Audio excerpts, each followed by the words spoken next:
English time. Hello guys. In this video we will learn together the verb have in the present tense.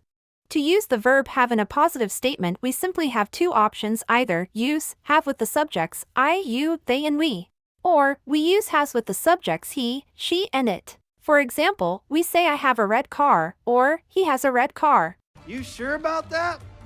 If we want to use the verb have in a negative statement, is utterly easy. We add the conjugated verb do in negative form, then we add the verb have in the infinitive form. So, with the subjects I, you, we and they, we use don't plus have.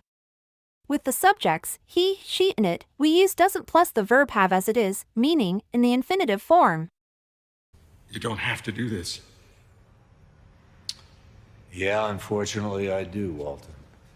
Now we will see how to ask a question with the verb have. First, we add do or does, then we add a subject or a noun, then we add the verb have as it is, in its infinitive form. And finally, we add the argument or the object followed by a question mark.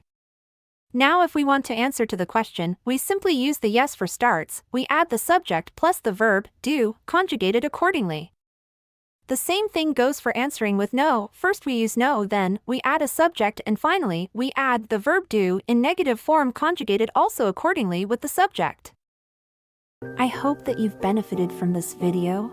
Don't forget to like and share this video to your friends.